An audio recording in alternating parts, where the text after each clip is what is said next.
आओ जल्दी।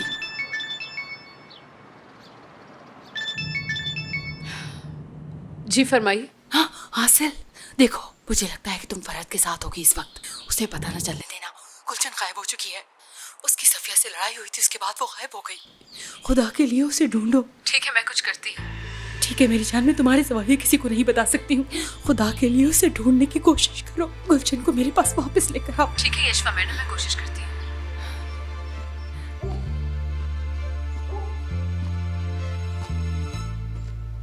गुलशन भाग गई है क्या?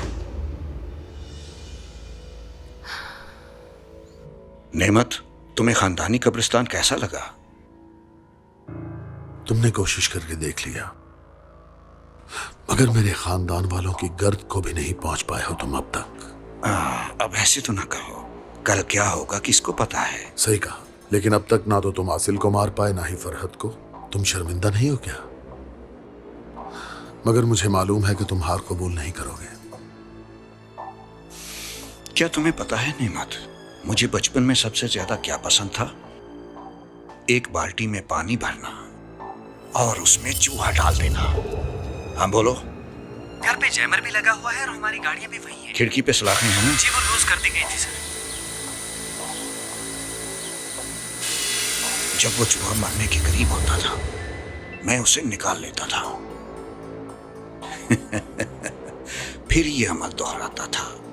तुम्हें पता है नेमत, शरारती बच्चे जालिम भी हुआ करते हैं। चूहे को ये इल्म हो चुका था कि वो मरने से पहले निकाल लिया जाएगा और उसे कुछ नहीं होगा।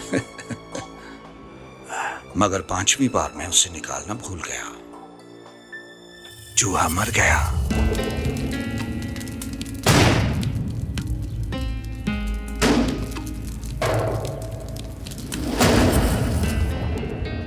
लोग कहते हैं हमें उम्मीद रखनी चाहिए।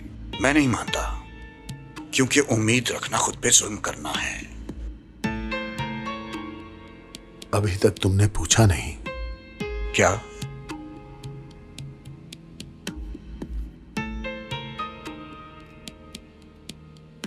तुम्हारी बेटी। हाँ, हम तो इस काम के लिए मिले थे। तुम्हारे लिए यह पूछना भी मुश्किल है। अगर तुम मुझसे पूछोगे कि तुम्हारी बेटी कहाँ है, वो ठीक है या नहीं है, तो तुम कमजोर पड़ जाओगे और ये खौफ तुम्हें पूछने से रोक रहा है। तुम्हारे लिए हर मैदान में मुझसे हार कबूल करना मुश्किल है। और इस लिफाफे में क्या है? अब बस भी करो यार, आखिर हम पुराने दोस्त हैं। तुम मुझसे कह सकते हो कि इस लिफाफे में क्या है।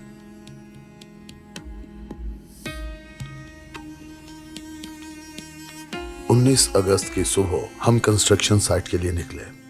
यह वही जलजले वाला दिन था। मैंने वहां पे जो मनाजिर देखे कोई सोच भी नहीं सकता। बस यूं लगता था कि जैसे यही क़यामत का दिन है। मुझे तो अब याद भी नहीं कि मैंने मलबे के नीचे से कितने लोगों को बाहर निकाला। मैं यकीनन किसी खास को ढूंढने गया था वहां, और वो थी 7-8 साल की एक प्यारी सी बच्ची, तुम्हारी बेटी। खैर, कुछ देर तलाश करने के बाद वो मुझे मिल गई। अब मैं तुम्हें ये तो नहीं बताऊंगा कि वो मुझे किस हाल में मिली। जाहिर है तुम एक बाप हो, ऐसी बात कैसे बर्दाश्त करोगे। सदमे से बुरा हाल था उसका। मासूम बच्ची को कुछ भी याद नहीं था। मैं उसे वहां से शहर ले आया और उसे एक यतीम खाने में छोड़ दिया। लेकिन मैं हमेशा उसका पता करता रहा।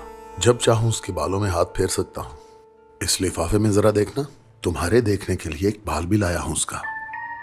देखकर तुम्हें अंदाजा हो जाएगा कि वो तुम्हारी बेटी का ही है। अपने जहन में वहम मत लाना शाहीन, क्योंकि वहम का कोई इलाज नहीं।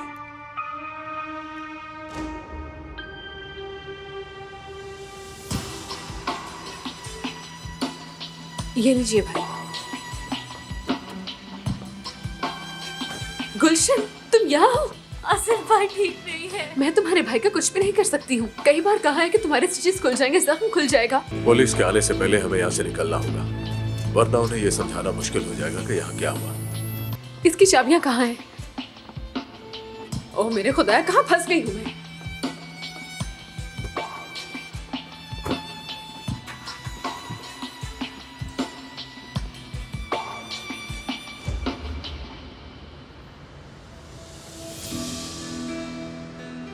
तुम जैसे खिलाड़ियों को हराना मेरे बाएं हाथ का खेल है शाहीन। शतरंज मेरी बांधी है।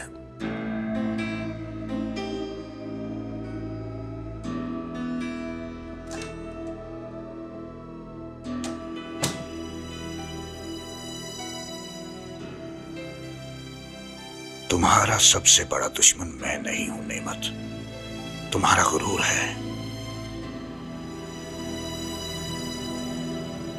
नहीं, मैं घर नहीं आऊंगी भाभी।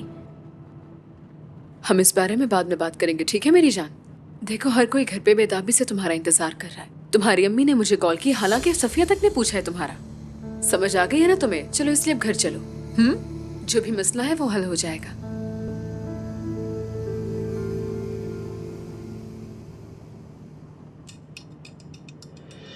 पुलिस, फरहत पुलिस, मुझे बताओ क्या करना है मुझे? पुलिस है। फिक्र की जरूरत नहीं है। तुमसे पूछे तो उन्हें कह देना कि तुम मुझे हॉस्पिटल लेकर जा रही हो। ओह मेरे खुदाया।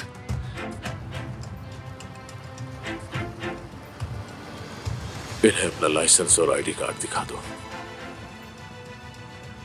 घबराने की जरूरत नहीं। कहाँ है वो? वो आ रहा है। हाँ, वो तो मैं देख रहा हूँ। गुड मॉर्निंग, डॉक्यूमेंट्स दिखाइएगा प्लीज। जी जरूर। हाय अल्लाह। तुम्हें कहा भी था आसिल को कॉल मत करना। भाई माफ कर दो, गलती हो गई मुझसे। तुम भला क्यों माफी मांग रही हो गुलशन? हाँ? ओह मेरे खुदाया, मेरे आसपास किस किस्म के लोग मौजूद हैं?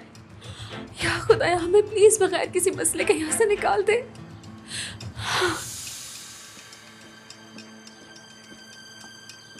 आप किस तरफ जा रही हैं? हॉस्पिटल। ये मेरे शौहर हैं जिनकी बहुत बड़ी सर्जरी हुई है। इनके चेकअप के लिए हम अस्पताल जा रहे हैं। और ये साथ में मेरी नंद है जो कि आईडी कार्ड से आप समझ ही चुके होंगे, है ना ऑफिसर? ठीक है, आप लोग जा सकते हैं। बहुत शुक्रिया ऑफिसर। मैं जानती हूँ कि आपका काम बहुत मुश्किल है। अल्लाह आपके काम में भी आसानी पैदा करे। मैं दुआ करूंगी आपके लिए। हाँ, मेरा अपना भाई एक पुलिस ऑफिसर है। उसका अब नाम जल्दी है। चलो यहाँ से। Good day officer.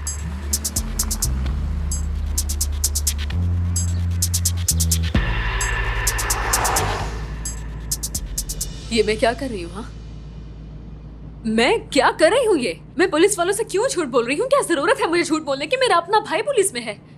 मैं क्यों धोखा दे रही हूँ उन सबको? मैंने सारी जिंदगी नॉर्मल तरीके से गुजारी है, कभी भी झूठ बोलने की जरूरत नहीं पड़ी मुझे। कभी कोई जुर्म भी नहीं किया मैंने। और अब देखो मैं कहाँ पर आ गई हूँ। यहाँ हर तरफ बंदूकें हैं। मैं जलते हुए घर से भागी हूँ। मैंने एक आदमी के सर पर मारा जो कि शायद मर गया हो। मुझे समझ नहीं आ रहा कि मुझसे ऐसी क्या गलती हो गई है जिसकी सजा मिल रही है मुझे। जब टीचर स्कूल में डांटती थी तो मेरा मुंह लाल हो जाया करता था। चींटी तक पाँव के नीचे नहीं देती थी मैं। और अब तुम लोगों के साथ मिलकर मैं लोगों को मार रही हूँ, पीट रही हूँ। क्या हो रहा है ये सब? मैं ऐसी नहीं हूँ और ना ही इस तरह की जिंदगी जीनी है मुझे।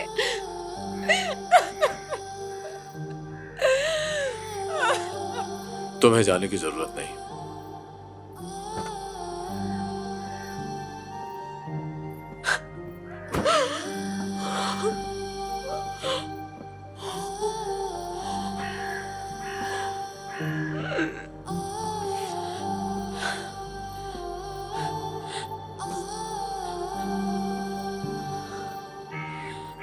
ये तुम मेरे साथ क्या कर रहे हो? क्या चाहते हो आखिर तुम मुझसे? इससे बेहतर था कि उस दिन तुम मुझे गोली ही मार देते। ये क्या हो रहा है मेरे साथ? तुम मुझे बुरा बनाने की मेरी फितरत बदलने की कोशिश कर रहे हो। ये अच्छा तरीका चुना है तुमने मुझे खत्म करने का फरहत। सांप भी मर जाए और लाठी भी ना टूटे। मना किया था ना मैंने तुम्हें। ये एक्सप्लेनेशन है तुम्हारी? हाँ यही है बिल्कुल। ठीक है, आज जो हुआ इसलिए नहीं हुआ कि मैं तुम्हारे साथ हूँ। दरअसल फरहत, ये तो तुम्हारा लाइफस्टाइल है। बहुत फजूल जिंदगी है तुम्हारी। इंसान इस तरह से नहीं जिया करते। कब तक जियोगे इस तरह से तुम? वो कार में बैठी अपनी कामती बहन को देखो, कितनी कम उम्र है। कल को उसके साथ क्या होगा ये सोचा? तुम्हारा पूरा खानदान इसकी जज़ा पाएगा। कोई भी फर्द खुद को कभी सेफ महसूस नहीं करेगा, जिसमें तुम्हारा भाई प्रोसिक्यूटर यासिर भी शामिल है। ये तुमने किस तरह की शख्सियत बना ली है अपनी कि जो कोई तुम्हें छूता है जल जाता है। फरहत, तुम एक इंसान को अपनी सर्द आंखों से इस तरह देखते हो जैसे कि वो बेजान हो। क्या है ये? तुम एक दलदल के जैसे हो। सुना तुमने? जो कोई उसके पास आता है उसकी अधा गहराइयों में धंस जाता है। तुम महज तारीकी ही तारीकी हो, इसलिए तुम्हारे आसपास रहने वाले हर शख्स की जिंदगी बर्बाद हो जाती है, बिल्कुल तुम्हारी तरह। किसी को नहीं जानते हो तुम, किसी से प्यार नहीं करते, तुम्हारा कोई नहीं यहां। अगर तुम कभी किसी से मोहब्बत करना चाहते हो तो दूर रहना उससे, इसी में उसकी बेहतरी होगी।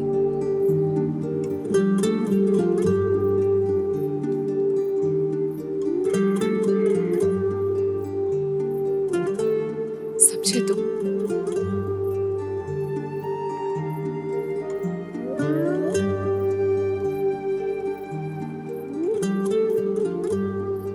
और कुछ?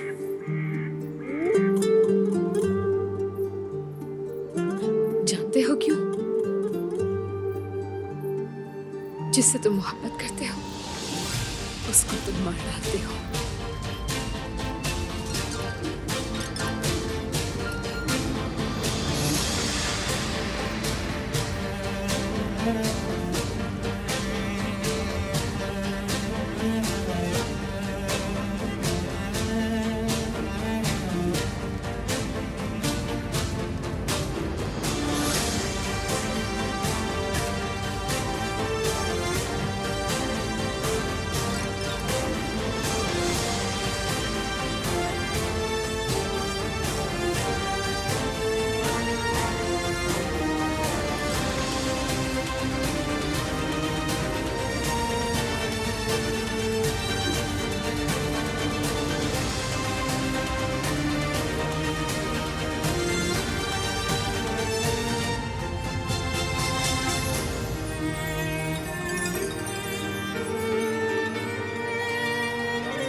अरे गुलशन, वाह तुम आ गई। कहाँ चली गई थी तुम? हाँ?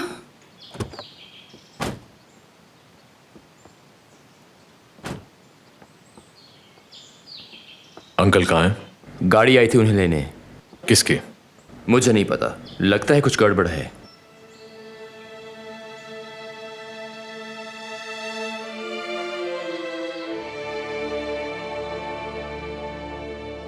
आगे क्या होने वाला है कुछ समझ नहीं आ रहा मुझे।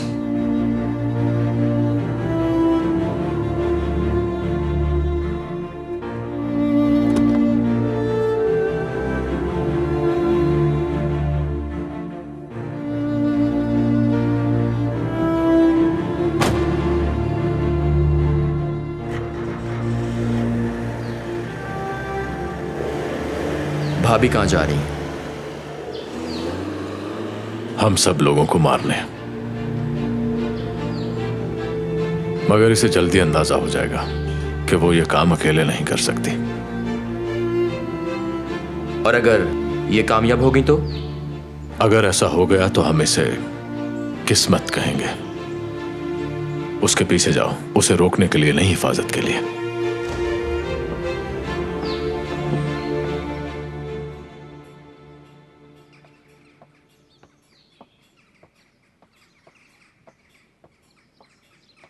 हुरिया, कौन आया है? मिस गुलशन और यशफा मैडम।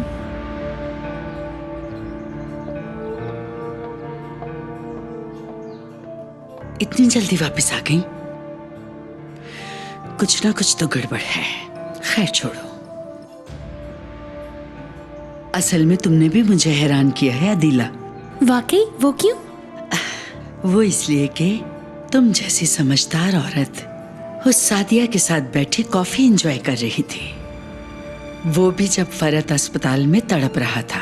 जेब नहीं देता ये तुम्हें। हाजरा मैडम, मेरा काम लोगों को मैनेज करना है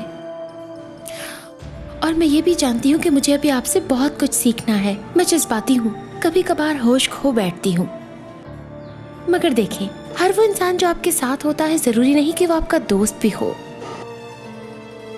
ऐसे ही हर दुख देने वाला इंसान आपका दुश्मन नहीं होता। इंसान को बस लोगों की पहचान होनी चाहिए। बेवकूफ है आबिद, बहुत बेवकूफ। वो बच्चे के साथ घर आ गई, कहा कि ये हम दोनों का बच्चा है, और वो गधा मान गया। अब पता नहीं वो बच्चा हमारा है या किसका। और ये मालूम करने का बड़ा ही आसान रास्ता है। टेस्ट करवाने की बात कर रही हो ना तुम? बिल्कुल, फौरन पता चल जाएगा कि ये बच्चा आबिद का है या नहीं है। हाँ, इसके बारे में मैंने भी कई बार सोचा है वैसे। हाजरा मैडम, क्या मैं आपको एक मशवरा दूं? हाँ बोलो। देखिए, इस टेस्ट वाले मामले में ज्यादा जल्दी मत कीजिएगा। कहीं ऐसा ना हो कि आपका अपना बेटा आपसे दूर हो जाए और ऊपर से ये बच्चा वाकई आबिद का निकल आए। आपको बहुत एहतियात करनी चाहिए। तो क्या करूं मैं? क्या मैं हाथ पे हाथ धर के बैठ जाऊं बस? हाजरा मैडम, सब्र कीजिए। सब्र सबसे बड़ा हथियार है। मैं आपका साथ दूंगी इसमें। बस आप सही वक्त का इंतजार कीजिएगा। उस सादिया को गले लगाने का तो नहीं बोल रही हो ना तुम मुझे? नहीं नहीं, आपको बिल्कुल नॉर्मली पेश आना होगा उसके साथ। वैसे तुम ये सब क्यों कर रही हो? तुम्हारा इसमें क्या फायदा? माफ कीजिए, मुझे शायद नहीं बोलना चाहिए था। आखिर आपका जाती मसला है ये। बहुत शुक्रिया। रुक जाओ, जरा बैठो तो सही। जो तुम बोलोगे वही होगा।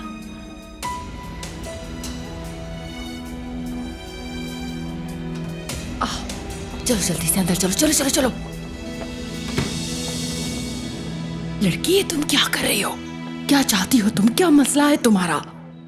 मुझे लगा वो मर गई है अम्मी, और मैं क्या करती उस वक्त? फिर उन आदमियों ने मुझे किडनैप कर लिया। कौन से आदमी गुलशन? कैसी किडनैपिंग? हाँ, तुम मुझे पागल करना चाहती हो क्या? मुझे क्या मालूम अम्मी, क्या मालूम? मुझे भाई आए थे मुझे वहां से बचाने। गुलशन, देखो, बेहतर होगा कि तुम ये बात मुझे शुरू से और तफसीलन बताओ। अदीला डियर, ये तो तुम्हें इल्म है ना कि तुम्हारे यहाँ आने से यशफा नाखुश है? हाँ, मुझे अच्छी तरह अंदाजा है। पर तुम उसकी फिक्र मत करो। मेहमान मेहमानों से चलते हैं। हालांकि घर वाले किसी को भी नहीं चाहते यहाँ। आप कह रही हैं कि मैं इसको पर्सनली ना लूं? अदीला जान, तुम एक होशियार और समझदार औरत हो। तुम समझ गई होगी मैं क्या कह रही हूँ। तुम इस अकल के सहारे इस घर में कुछ भी कर सकती हो।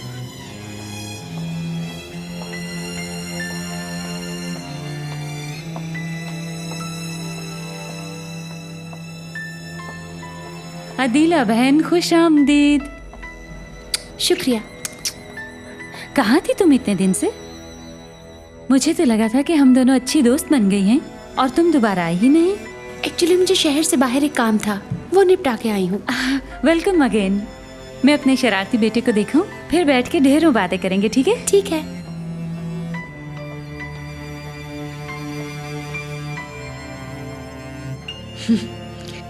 तो अब ये बातें करेगी तुमसे? 2 जमात पढ़ी नहीं, 4 हर्फ आते नहीं, चली बातें करने। जैसे ही मैं इस लड़की को देखती हूँ तो मेरी बाएं जानब यहाँ पे एक खींच सी पड़ती है। आप इसकी आदत डाल लीजिए हाजरा मैडम, क्योंकि वो मेरी तरह मेहमान नहीं है यहाँ पे। हम सब इस दुनिया में मेहमान ही हैं डियर। सब्र हाजरा मैडम, बस थोड़ा और सब्र। ठीक है, जैसा तुम कहो मेरी जान।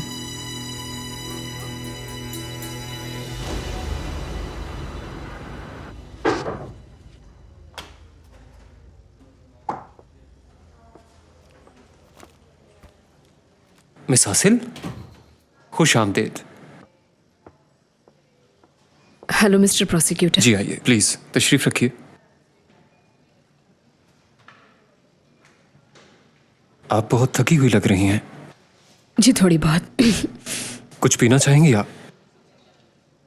चाय पी लूंगी। चाय।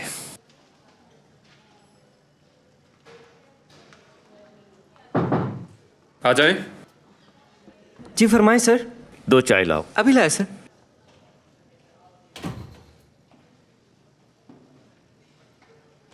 आपके शौहर कैसे हैं? क्या वो सेहतयाब हो गए? हाँ, बेहतर है। अब तो माशाल्लाह वो भाग सकते हैं, छलांगे भी लगा सकते हैं। ये तो अच्छी बात है। ये सुनकर खुशी हुई मुझे। मैं जानता हूँ आप यहाँ क्यों आई हैं। आप उन लोगों के बारे में इंफॉर्मेशन लेने आई हैं जिन्होंने ये काम किया, लेकिन ना तो मैं उनके बारे में जानता हूँ और ना ही आपके शौहर को मालूम है।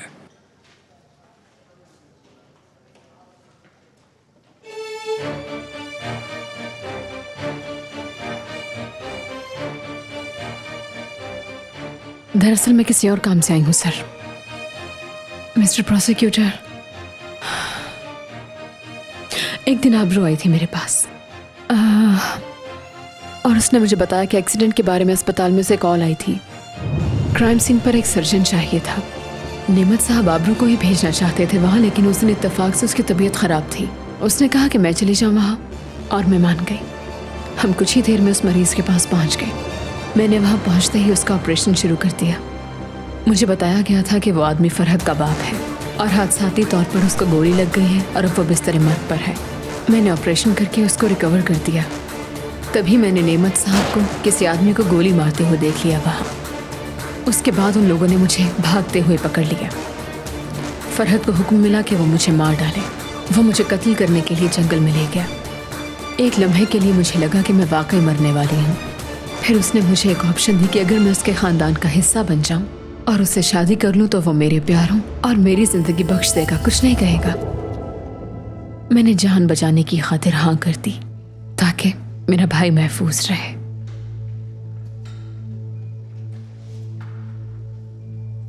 आसिल मैडम। जी सर। आप ठीक तो है ना? माफ कीजिए, वो मैंने सुना नहीं। क्या कह रहे थे आप भला? प्लीज फिर से कहिएगा। मैंने कहा आप कुछ भी नहीं जानती है ना उन लोगों के बारे में जिन्होंने ये किया, क्योंकि फरहत ने मुझे यही बताया था।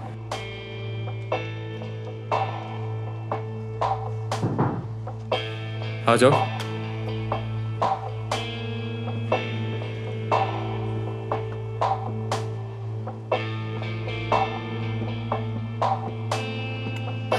शुक्रिया, चीनी मत डालिएगा। शुक्रिया।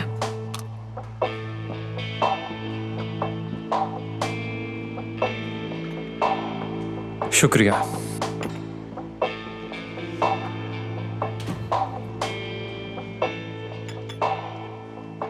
मुझे आपका शुक्रिया अदा करने का पहले मौका नहीं मिला। आपका एहसान है मुझ पे। वो किस लिए? आपने खुद को खतरे में डाला। मिस आबरू ने भी। आप दोनों ने बहुत साथ दिया। हालांकि मुझे तो लगा था कि मिस आबरू ये नहीं कर पाएंगी, लेकिन उन्होंने मुझे गलत साबित किया। वो मेरी मदद करेगी, मुझे भरोसा है उसकी दोस्ती पे। क्या मैं आपसे कोई बात पूछ सकती हूँ मिस्टर यासिर? आप हमेशा फरहत कहते हैं या आप मुझसे कहते हैं कि आसिल मैडम आपके हस्बैंड, मतलब वो आपके बड़े भाई हैं, आप उनको उस तरह क्यों नहीं पुकारते? फरहत भाई कहकर, यू नो।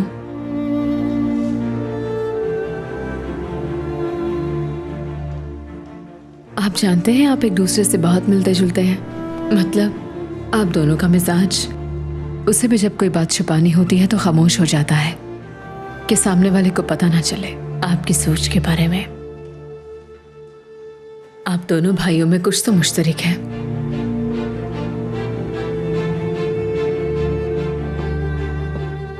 आसिल मैडम, अगर आपके पास वक्त है तो बाहर चलकर बात करें। अभी कुछ बातें बाकी हैं। जी जरूर। आ जाइए। तो इसी बात की वजह से तुम्हारे नेमत अंकल ने सबको मना किया था कि घर से बाहर कोई भी ना निकले। कौन है ये आदमी अम्मी? और हमसे आखिर क्या चाहते हैं ये? मुझे कैसे मालूम बेटा, हमें कुछ भी मालूम नहीं। एक लम्हे के लिए मुझे लगा कि मैं मर गई हूँ। मुझे लगा अब मैं कभी अपने बेटे को दोबारा नहीं देख पाऊंगी, उसकी खुशबू नहीं सूंघ पाऊंगी।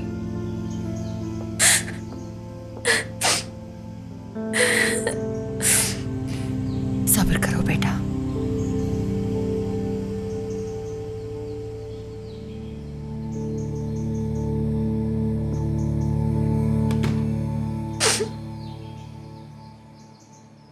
क्या तुमने अपने भाई से कोई बात की? नहीं। ये तुमने अच्छा किया बेटी।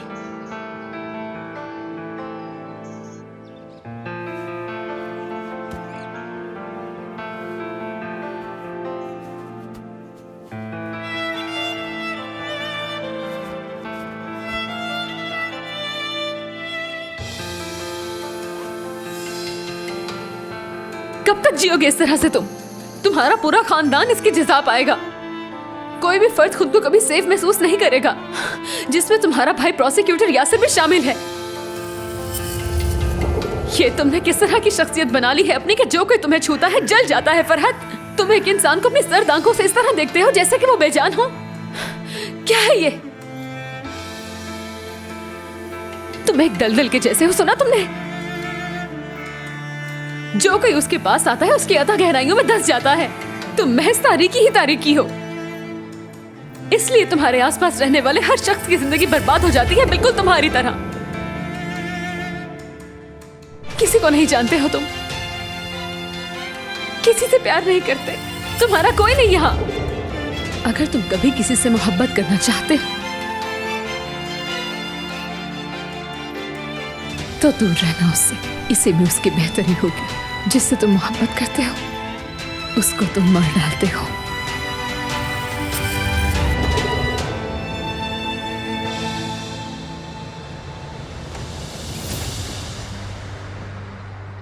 फरहत अरसलान, मैं तुम्हें ज़ेरे दफा 109 के तहत फौरी तौर पर गिरफ्तार करता हूं। पकड़ लो इसे।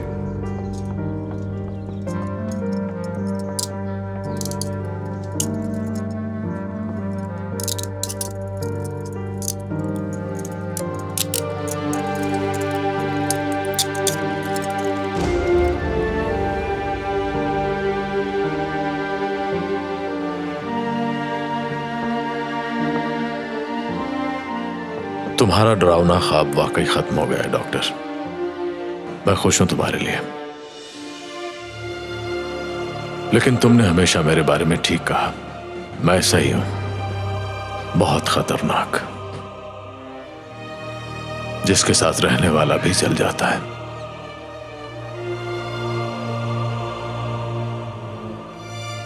अपना ख्याल रखना।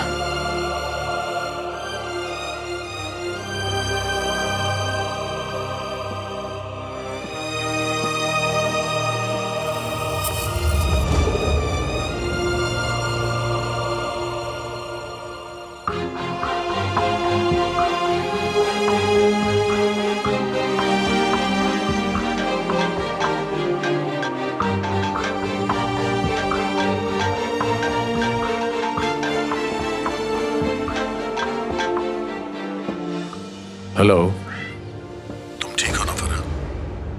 ये पूछने का शुक्रिया। मैं जानता था कि तुम उस आग में से निकल आओगे। क्या ये उस कमीने ने बताया आपको? हाँ बिल्कुल। आप इस वक्त हैं कहां पर? रास्ते में हूँ। मैं आज साइट पर था। शाम को घर पे मिलते हैं। जी ठीक है, मगर यहाँ जल्दी पहुंचना होगा आपको। फरहत, कोई जरूरी बात है तो बताओ मुझे। कुछ नहीं, आप बस आकर अपना बैग तैयार कर लीजिए। कौन सा बैग? तुम क्या बात कर रहे हो फरहत? खेल खत्म हो चुका है। वो डॉक्टर अब यासिर के ऑफिस में है। आप शायद अब तक ये जान गए होंगे कि मैं आपसे इस वक्त क्या कहना चाहता हूँ। फरहत, तुम क्या कह रहे हो बेटा? क्या उस कमीने ने तुमसे कोई बकवास की? जल्दी पता चल जाएगा कि सच है या झूठ।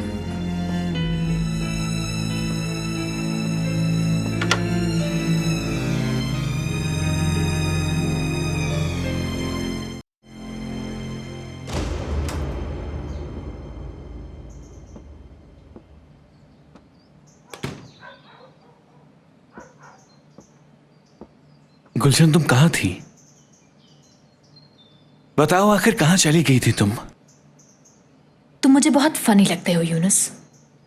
तुम्हारा यूं छुप के कमरे में आना, मुझे बातें सुनाना, मेरी मिन्नतें करना, सब कुछ फनी है, काबिले तर्स है। गुलशन, तुम ऐसा क्यों कर रही हो? मैंने तुम्हें पहले भी बताया था कि मैं सब ठीक कर दूंगा। ठीक कर दोगे तुम? तुम अब भी वैसे ही बातें कर रहे हो यूनुस। क्या तुम कभी छुप के आबिद भाई के कमरे में गए हो? क्या तुमने दुनिया से छुपकर कभी अपने ही बेटी को प्यार किया है यूनुस? जब वो सो रहा हो उसके माथे पे बोसा दिया है कभी? इस डर से कि कभी कोई दिन की रोशनी में तुम्हें देख ना ले। कभी तुम्हारे दिल में उसके लिए कोई उमंग जागी? जवाब दो ना मुझे। क्या तुम उसकी खुशबू से वाकिफ हो यूनुस? वो खुशबू मेरी सांसों में बसी हुई है, लेकिन तुम्हें नहीं मालूम। सफिया ही समझ सकती है ये तो। क्या तुमने बताया उसे? क्या तुम्हें लगता है कि मैं सफिया को ये बताऊंगी? उसने तुम्हें मेरे कमरे से छुप के निकलते हुए देख लिया था और उसे सारी बात की समझ आ गई। सफिया को पता चलने पे तुम क्यों डर रहे हो यूनुस? इसलिए ना कि वो बेवकूफ सी लड़की है, किसी को भी बता सकती है। किसी को पता चलेगा तो क्या होगा सोचो? तुम तो मारे जाओगे। जिंदगी किसे प्यारी नहीं होती? जब उसे पता चला तो मैंने उसे मारने की कोशिश भी की। एक लम्हे लगा कि वो मर गई है। मुझे लगा कि मैं कातिल बन गई हूं, इसलिए भाग निकली।